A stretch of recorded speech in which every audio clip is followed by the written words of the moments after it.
What are some limiting beliefs that we have as we're changing careers? And what are limiting beliefs? We're going to be talking about that in today's episode of the Trove Design Podcast with Charlie Briggs and my co host, Andres Ramirez. Hi, Andres. Limiting beliefs. So I know that we've both talked about this in kind of the green room sessions and off camera, but I'd love to hear maybe could we talk about what are limiting beliefs and how can they kind of creep into your job, especially as you're transitioning jobs. Yes, this is an excellent topic, and one I think when you're up and coming to your design career, this is something you're going to encounter quite a bit, and it's something that may not go away. So it's good to arm yourself, or I should say, have the tools that you should know when it comes to this kind of stuff. So, Mhm. Charles, limiting beliefs, defining it, just really quickly. I haven't actually went onto Google to find its true definition, but limiting beliefs for me are the negative stories you're telling yourself, and they're Mhm. limited because you're setting up this whatever belief it is, and it's probably not true, and it's based in Yeah. fear. So that's Mm. that's my understanding of limited beliefs. But Charles, I'd love to ask you this super quick. Can you define limited beliefs for us?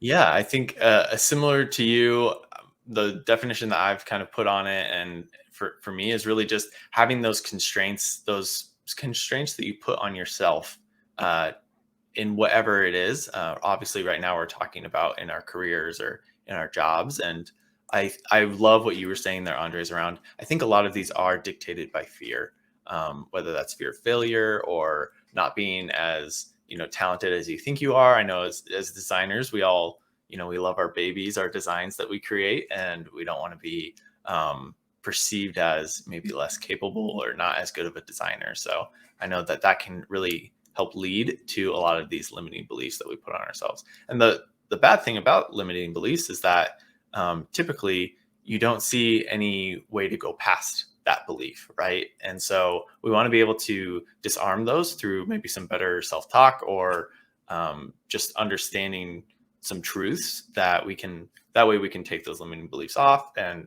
really just excel at whatever we're doing. So um, maybe could we hit on one or two limiting beliefs and how we can maybe counteract those, some common ones that people could have. And if you're listening to this right now and you want to comment below on some limiting beliefs that you've come up with and maybe some ways that you have helped talk yourself or work yourself through them, please let us know in the comments below. But Andres, do you have maybe one or two limiting beliefs that you've either encountered or had friends, family talk to you about?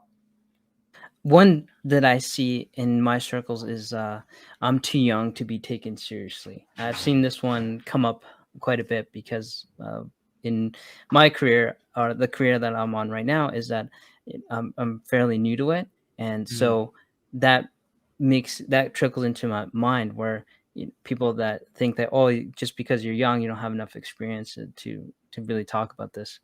So that's the first one that comes to mind. We'll go one by one, and then Yeah. I'll mention another one. So what are your thoughts on that one? Yeah, I like that. I mean, I think that definitely when you're coming out of school or even now, I've been in the workforce for coming up on 5 years now, and I still kind of struggle with that one as well because people ask me like, oh, are you still an intern or some other things, and that can really take a hit with maybe some things that you've accomplished in the past and some of your personal confidence, right? When you feel as if others aren't looking at they think you're too young to be doing the job or they don't take you seriously. I think I'd be interested, Andres, on like how you combat that. I definitely have some techniques that I've tried, but I'd be interested to hear yours. So what I would do is write it down, whatever that Mm. is, and I'll to start to almost do like a word play. So it might be if I'm saying I'm too young to be taken seriously, is that I I am young, but I can be taken seriously because I am passionate and I will Mhm. go to the ends of the earth to achieve the goal for this. And I will be building resilience when I've been have objections said to me, and I will continue to build that resilience, and I'll keep going. I won't give up.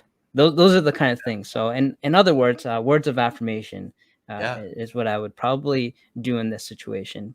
Yep, that's my Mm. answer. Yeah, I love how you were kind of defining that limiting belief.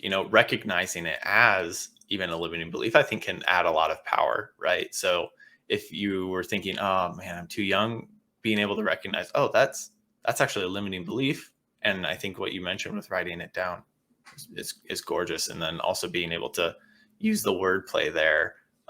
Yeah, typically I've combated it a little bit more brutish than you have. I think that you did have a very eloquent solution. So listeners, follow Andres. And but also typically how I follow some things like that is I'm kind of a why not person. So it's like if people think that I'm too young, it's like that's their thoughts. That's not my thoughts.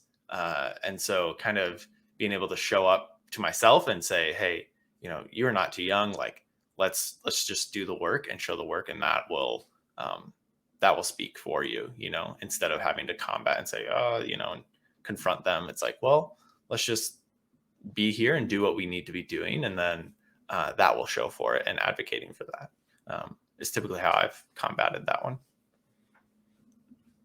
Yeah, I So, think we have time for maybe one more, Andres. So, what would be another limiting belief that you see with a lot of young designers, or maybe that you've experienced?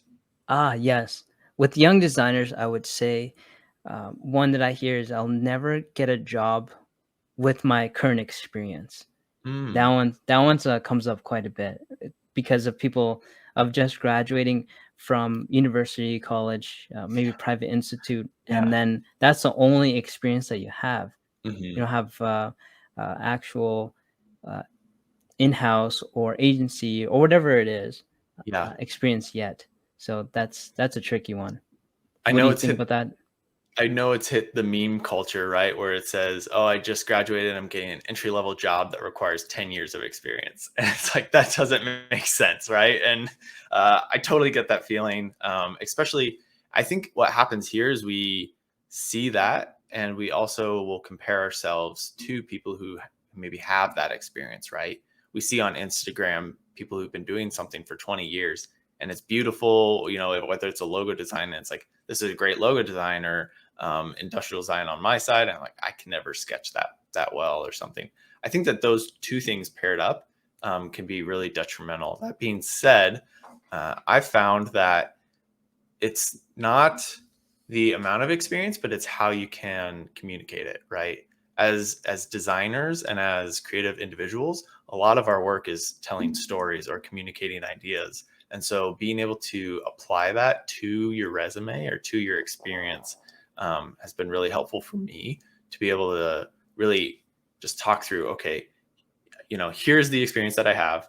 Maybe it's an internship, so it's a 3-month experience, but you can communicate that in a way that gets you set up to say, okay, this person has a little bit of idea. They are obviously willing to learn. They're super teachable, and they would be a really good asset to the team, in terms of a culture fit.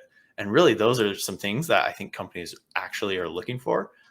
Sometimes when they say experience, I mean, if you're coming out of college and you're looking for like a creative director role, that might not happen, but if you're getting that kind of entry level position, being able to just, I think the best advice I heard is, as creatives, apply creativity to every aspect, not just the work that you're producing, and so apply creativity to how you present yourself, how you do the resume, and have some fun with that, as much as you can. That's a great answer. I don't think I can add much to that. It's a Yeah, I'll leave it there. That was a good one. Thank you, Charles. So if you're enjoying this conversation, and if you have anything else to add, maybe in the comments below, tell us maybe one of your limiting beliefs that you have flipped, and now you're um, achieving your goals because you have flipped a limited belief. Or if you're struggling with a limited belief now, maybe that's another thing you can comment down below. Maybe we can address it in another episode. So that's what I would say. Any additional thoughts before we let the people go, Charles? I think that is it. And yeah, please, if you like this content, give us a subscribe or share it with somebody who maybe is struggling with one of these limiting beliefs. And that way, hopefully, it can help them a little bit as well. And we will see you in the next episode of the Trove Design Podcast. Thank you.